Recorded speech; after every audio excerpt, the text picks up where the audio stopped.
22व्या महाराष्ट्र राज्य बालनाट्य स्पर्धेचा निकाल नुकताच जाहीर झाला असून आत्मामालिक शैक्षणिक संकुलासाठी अत्यंत आनंदाची आणि अभिमानाची ही बाब ठरली आहे। आपल्या विद्यार्थ्यांनी तंत्रज्ञानाने उत्कृष्ट कलाविष्कार सादर करत राज्यस्तरावर यशाची मोहोर उमटवली आहे। स्पर्धेत नैपथ्य विभागामध्ये तृतीय पारितोषिक श्रीमान संदीप धनवटे नाटक सपान यांनी मिळवलं आहे। तसेच प्रकाश योजना विभागामध्ये तृतीय पारितोषिक कुमारी भैरवी गोंधळेकर नाटक पूर्णब्रह्म यांनी पटकावलं आहे। अभिनय क्षेत्रातही विद्यार्थ्यांनी उल्लेखनीय कामगिरी करत गुणवत्ता प्रमाणपत्र मिळवली आहे।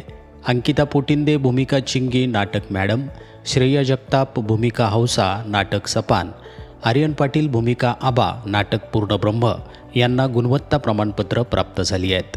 हा यशवंतांचा प्रवास संस्थेचे अध्यक्ष माननीय श्रीमान नंदकुमारजी सूर्यवंशी साहेब यांच्या मार्गदर्शनाखाली पार पडला आहे।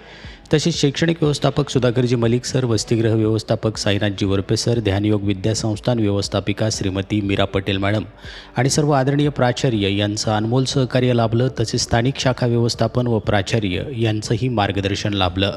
सांस्कृतिक विभाग कोकमठाणचे सहाय्यक व्यवस्थापक श्रीमान आत्मदर्शनजी बागडे सर यांनी समन्वयक म्हणून मोलाची भूमिका बजावली।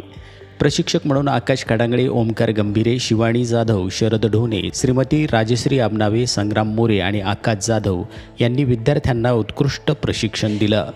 या सर्वांच्या एकत्रित प्रयत्नामुळे आत्मामालिक शैक्षणिक संकुलाने राज्यस्तरावर आपली सांस्कृतिक परंपरा आणि गुणवत्ता सिद्ध केली आहे। संस्थेच्या या यशाबद्दल सर्व स्तरातून अभिनंदनाचा वर्षाव होत आहे। यशवंतांचं संस्थेचे अध्यक्ष माननीय श्रीमान नंदकुमारजी सूर्यवंशी साहेब यांनी खूप खूप अभिनंदन करत पुढील वाटचालीसाठी हार्दिक शुभेच्छा दिल्या आहेत। आत्मामालिक न्यूजसाठी संपादक सागर अहिरे, कोकमठाण।